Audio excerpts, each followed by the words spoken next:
इन 60,000 cash और सोने के गहने लेकर दुल्हन आधे घंटे में ही फरार हो गई।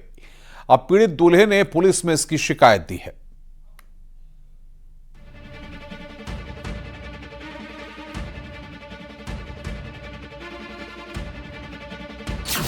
पांच मिनट का इंतजार, लुटेरी दुल्हन फरार। चंदौली में लुटेरी दुल्हन गैंग ने नए सनसनीखेज कारनामे को अंजाम दिया है। सदर कोतवाली इलाके के पास मंदिर में दूल्हे से शादी रचाई और फिर दुल्हन मौके से फरार हो गई। दूल्हे ने बताया कि उसकी नई नवेली दुल्हन ने उसे 5 मिनट इंतजार करने को कहा और खुद उसके सामने ही किसी और की गाड़ी में बैठकर वहां से चली गई। चंदौली ऐसे? हाँ। फिर क्या हुआ यहाँ? चंदौली लड़की शादी हो गई मंदिर में। हाँ। फिर लड़की बाहर निकल के रोड पे बाथरूम बनवाने भागी। 60,000 कैश, गहनों पर हाथ साफ। दूल्हे पक्ष का दावा है कि दुल्हन 60,000 कैश और सोने के गहने भी अपने साथ ले गई। दरअसल बदायूं के चरबाना इलाके के संदीप को उनके किसी रिश्तेदार ने शादी के लिए चंदौली बुलाया था। यहाँ पूजा गुप्ता नाम की दुल्हन को शादी के लिए सामान की खरीदारी भी करवाई गई थी। चंदौली में मिले थे इस पर सूट्स पर, ये सामने अंदर कचहरी के सामने है जो यहाँ लड़की देखी। उसके बाद एक गांव है आगे, वहाँ गए थे, वहाँ से खरीदारी करवाई थी करीब 18-20 हज़ार रुपये की। उसके बाद यहाँ लेके आए, मोनी बाबा के मंदिर में शादी हुई थी और फिर यहाँ आके और वो गाड़ी में से उतर के भाग। 5 मिनट का इंतजार, लुटेरी दुल्हन फरार। असल कहानी तब शुरू हुई जब मंदिर में शादी के बाद विदाई की बात आई। जिला मुख्यालय के पास दुल्हन टॉयलेट का बहाना बनाकर गाड़ी से उतर गई और मौका पाकर वहां से फरार हो गई। काफी देर बाद भी जब दुल्हन नहीं लौटी तो शक होने पर आगे बढ़कर देखा दुल्हन नदारद थी, जिसके बाद पीड़ित पक्ष ने सदर कोतवाली में लुटेरी दुल्हन के खिलाफ शिकायत दर्ज करवाई है। वो 3-4 लोग थे, संदीप, राजू, चीकू और एक उसका लेडीज थी, उसका नाम था सुनीता। चंदौली में लुटेरी दुल्हन गैंग पिछले काफी दिनों से सक्रिय है, जो आए दिन लोगों को ठगी का शिकार बना रहा है। फिलहाल सदर कोतवाली पुलिस ने पीड़ित पक्ष से शिकायत मिलने के बाद कार्रवाई शुरू कर दी है। शादी का झांसा देने और ठगी करने वाली लुटेरी दुल्हन के गिरोह की तलाश की जा रही है। पुलिस का दावा है कि वो जल्द ही इस मामले का खुलासा करेगी। न्यूज़ 18 के लिए चंदौली से नितिन गोस्वामी की रिपोर्ट।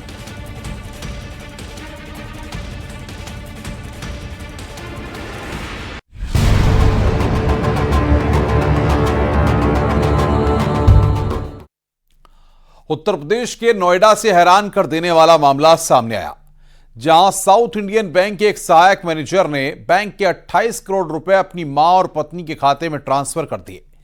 बैंक से फ्रॉड करने के बाद मैनेजर परिवार सहित फरार हो गया।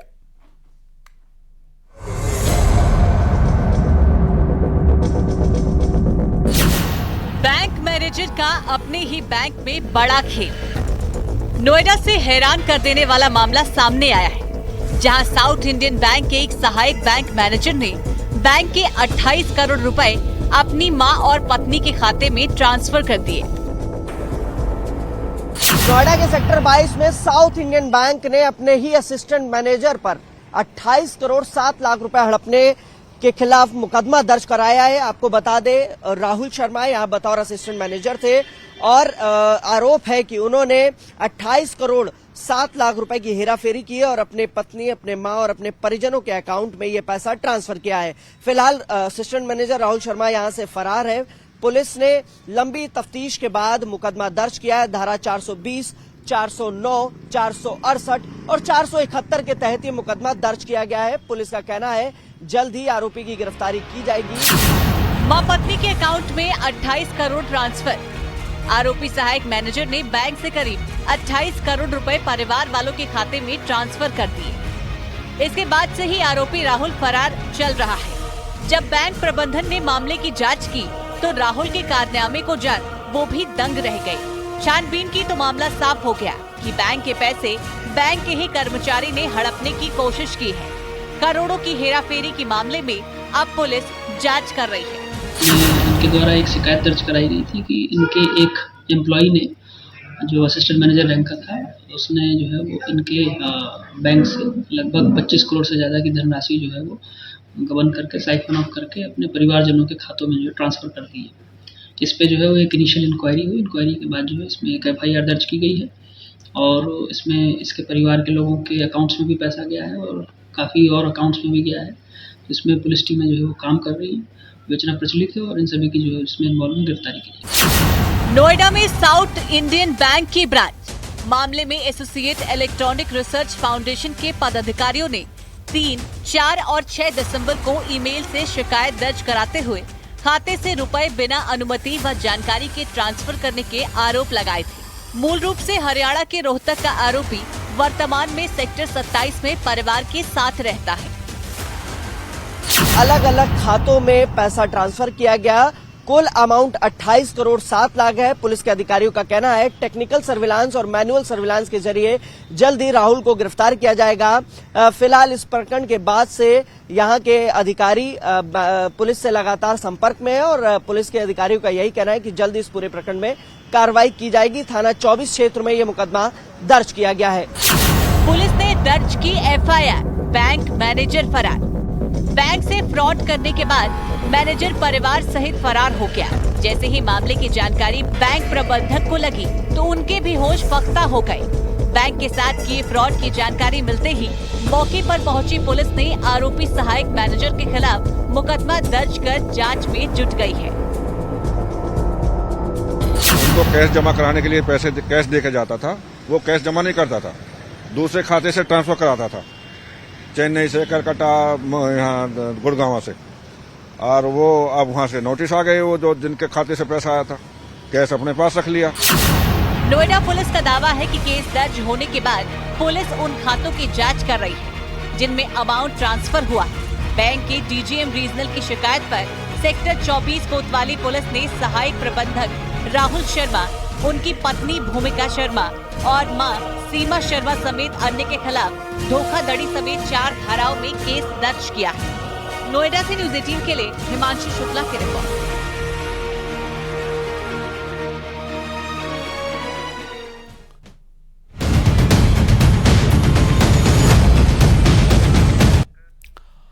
फर्रुखाबाद में गैंगरेप के बाद लड़की की हत्या मामले में कोर्ट ने दोषी सहित को फांसी की सजा सुनाई है।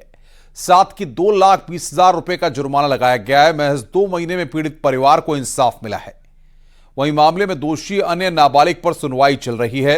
12 सितंबर को कंपिल थाने में दोषी शाहिद और उसके नाबालिग दोस्तों पर केस दर्ज हुआ था। आरोप था कि 4 साल की बच्ची को अगवा कर गैंगरेप किया गया, फिर हत्या कर शव को झाड़ियों में फेंक दिया गया था, जिसे जानवरों ने काट खाया था। ये मामला था 302, 201 और 376 DB और 5/6 पास्को एक्ट का मामला था ये। और इस मामले में लगभग 2 महीने से सुनवाई चल रही थी। लगभग 2 महीने 2 दिन में आज मृत्युदंड की सजा से दंडित किया गया है इसे अभियुक्त को। 2 महीने 15 दिवस के भीतर एक सनसनीखेज घटना जो थाना कंपिल क्षेत्र में हुई थी, उसमें 4 वर्षीय बच्ची के साथ दुष्कर्म का मामला था, में अभियुक्त को मृत्युदंड की सजा दिलवाई है। फतेहगढ़ पुलिस ने काफी अच्छी विवेचना की। इसमें साइंटिफिक एविडेंस को काफी महत्व दिया गया, जिसमें कि DNA रिपोर्ट भी है और साथ में मौके पे ही फॉरेंसिक टीम को बुलाया गया था और उनसे भी वहां पे अभियुक्तों का सैंपल लिया गया था। स्वास्थ्य विभाग की टीम गांव में कैंप कर रही है। वहीं खाद्य विभाग की टीम भी जगतपुर भिचकौरा गांव में उस प्रसाद की दुकान में सैंपल लिए जहां से कथा में प्रसाद लाया गया था। इस गांव में बुधवार को कथा का आयोजन किया गया था, जहां पर प्रसाद खाने से कई लोग बीमार पड़ गए थे, लोगों को डायरिया हो गया था। खाद्य विभाग की टीम के मुताबिक पंचामृत बनाने के लिए कई लोगों के यहां से दही और मट्ठा इकट्ठा किया गया था, उसे ही पीकर लोग बीमार हुए हैं। जांच में जहां पर एडमिट हैं CSC में गए, वहां जो पीड़ित है उनसे हमने वार्ता की तो 2 चीज़ों का प्रसाद के रूप में वितरण किया गया था, एक पंजीरी और एक चरणामृत। तो कुछ ऐसे लोग थे जिन्होंने दोनों खाया था, वो बीमार हैं, और कुछ ऐसे लोग थे जिन्होंने केवल चरणामृत खाया था, वो भी बीमार है। इससे सिद्ध पाया गया कि जो भी गड़बड़ी थी वो चरणामृत में थी। खबर नोएडा से है, जहां पर पाकिस्तान से आई सीमा और बांग्लादेश से आई सोनिया अख्तर की मुलाकात हुई। यह मुलाकात दोनों के वकील AP सिंह ने कराई है। घर पर सोनिया अख्तर का आगमन हुआ। हम सब लोग आए हैं और सीमा के यहाँ आए। सोनभद्र में पुलिस ने 7 चोरों को गिरफ्तार किया है। आरोपियों के कब्जे से अलग अलग स्थानों से चोरी की 11 मोटरसाइकिल बरामद की गई है। जानकारी के अनुसार जिले में मोटरसाइकिल चोरी की घटनाएं लगातार बढ़ती जा रही थीं, जिसके बाद पुलिस ने टीम गठित कर दी है। देखिए, जनपद सोनभद्र में आज थाना चौपन पुलिस, एसओजी और सर्विलांस की टीम के द्वारा एक गैंग को पकड़ा गया है, जो विगत काफ़ी दिनों से जनपद में और आसपास के जनपद में बाइक चोरी करने के काम में संलिप्त था। इसमें टोटल 11 बाइक पुलिस ने बरामद की हैं और 7 लोगों को गिरफ्तार किया है। सभी नवयुवक हैं, नई उम्र के लड़के हैं, जो बाइक चोरी करके सस्ते दामों पर लोगों को बेच देते थे और उसके मुनाफे से अपने जो शौक थे वो पूरे करते थे। हाथरस पुलिस ने स्कूल में चोरी की घटना का खुलासा करते हुए 3 चोरों को गिरफ्तार किया है। आरोपियों के पास से चोरी के 2 टैबलेट, एक माइक, एक कंप्यूटर, एक सीपीयू के साथ कई सामान बरामद हुए हैं। दरअसल कोतवाली शासनी क्षेत्र के प्राथमिक विद्यालय नगला रत्ना 25 नवंबर को चोरी हुई थी। स्कूल का ताला तोड़कर सारे सामान चोरों ने गायब कर दिए थे।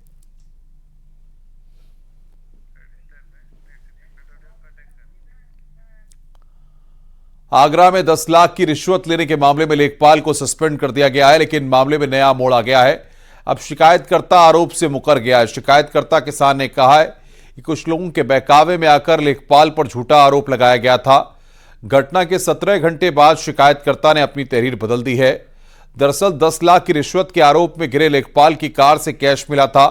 फॉरेंसिक टीम ने पुलिस की निगरानी में कार को खोला तो गाड़ी के अंदर से 5-5 लाख के 2 लिफाफे मिले हैं। हालांकि आरोपी लेखपाल कार छोड़कर फरार हो गया, लेकिन मामले में उसे सस्पेंड कर दिया गया है। बमरौली कटारा के रहने वाले किसान ने लेखपाल पर खतौनी में नाम बदलवाने की एवज में 10 लाख की रिश्वत लेने का आरोप लगाया था, लेकिन अब शिकायतकर्ता ने आरोपों से इंकार कर दिया है।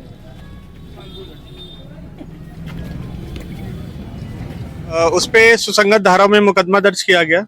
उसके बाद अभी फॉरेंसिक टीम को बुलाया गया और गाड़ी के अंदर चेकिंग की गई। प्रॉपर तरीके से चेकिंग के बाद जो है डैशबोर्ड से 10 लाख रुपए निकले हैं।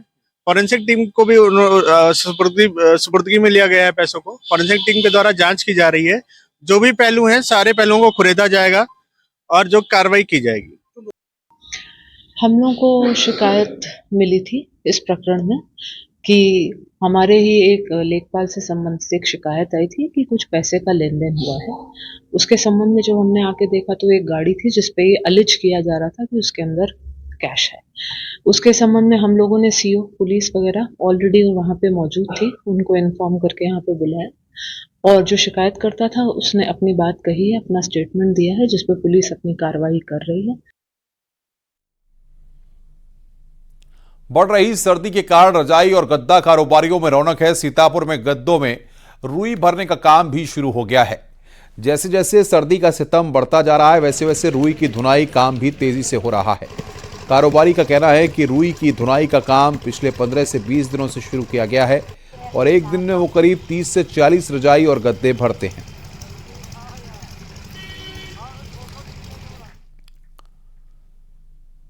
पहाड़ों पर बर्फबारी का मौसम आ गया है। ऊंची वादियों में बर्फबारी हो रही है। उत्तराखंड में कई जगह बर्फ की सफेद चादर बिछी हुई है। आने वाले समय में बर्फबारी का अनुमान लगाया जा रहा है।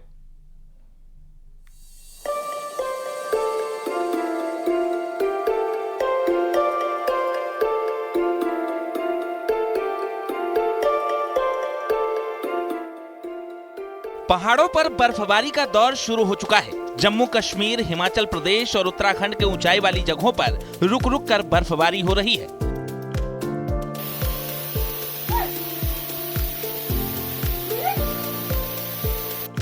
बात उत्तराखंड की करें तो यहाँ चमोली और औली में हिमपात हुआ है। आने वाले समय में दूसरी जगहों पर भी बर्फ गिरने का अनुमान है।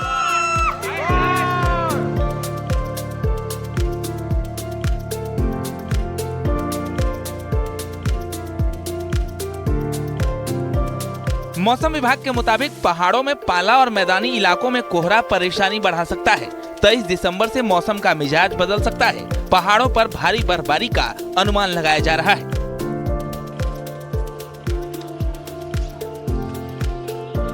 पहाड़ों में कड़ाके की ठंड पड़ रही है। 12 दिसंबर को हुई बर्फबारी के बाद पहाड़ों में लगातार शीतलहर बढ़ती जा रही है। चमोली में कड़ाके की ठंड के बीच अब स्कूली बच्चे भी परेशान हो रहे हैं। ऊंचाई वाले इलाकों में सुबह शाम के तापमान में भारी गिरावट दर्ज की जा रही है। रात को -1 डिग्री तक तापमान पहुंच रहा है, जिससे नदी नाले तक जमने की कगार पर है। हालांकि दोपहर में थोड़ी सी धूप से लोगों को राहत जरूर मिल रही है। वहीं सैलानी भी पहाड़ों की तरफ रुख करने लगे, क्योंकि क्रिसमस के बाद नया साल आने वाला है। औली में बर्फबारी के बाद यहाँ की वादियाँ और भी खूबसूरत हो गई हैं, जिसे देखने के लिए सैलानी औली का रुख कर रहे हैं। इसके साथ ही स्कीइंग के शौकीन भी औली आ रहे हैं। वहीं क्रिसमस और नए साल के जश्न के लिए भी औली में तैयारी चल रही है। औली में गढ़वाल मंडल विकास निगम के सभी होटल फुल चल रहे हैं। क्रिसमस को लेकर गढ़वाल मंडल विकास निगम की विशेष तैयारी है। देखिए, इससे पहले जो दिसंबर महीना शुरू हुआ था तो बर्फबारी नहीं थी, तो कुछ बुकिंग कुछ भी नहीं थी, इंक्वायरी भी नहीं थी। लेकिन जो पिछले हफ्ते जो बर्फबारी हुई उससे काफी इंक्वायरी भी आई, और जो अभी लेटेस्ट 23-24 वाला वीकेंड आने वाला है उसमें औली तो मुझे लग रहा है लगभग फुल हो रहा है, लेकिन जोशीमठ भी 50% तक बुकिंग आ चुकी है और इंक्वायरी कंटिन्यू चल रही है। अभी 22 से 24 दिसंबर तक पहाड़ों में बर्फबारी की आशंका मौसम विज्ञान केंद्र ने जताई है। औली में पिछले दिनों हुई बर्फबारी के बाद से सैलानियों की संख्या बढ़ने से कारोबारियों के चेहरे पर रौनक है। पहाड़ों पर कड़ाके की ठंड का असर मैदानी इलाकों समेत पूरे उत्तर भारत में देखा जा रहा है। बहुत पूछो मत पूछो, आज परसों कल था आपको -5 था, आज -4 है, तो नलके भी लग रहा है, गाड़ियां भी लग रहे हैं। यहाँ इतना सर्दी है, ठंड, आग जलाना पड़ता है। इस वक्त बाइक पे चल नहीं सकता है, बहुत ठंड है। मौसम विभाग के मुताबिक उत्तरकाशी, चमोली, रुद्रप्रयाग, बागेश्वर और पिथौरागढ़ की चोटियों पर बर्फबारी और निचले इलाकों में बूंदाबांदी के आसार हैं। इससे मैदानों का पारा भी लुढ़कने वाला है। Bureau report, news 18। रुक रहे हैं यहाँ पर एक ब्रेक के लिए। खबरों का सिलसिला लगातार जारी है।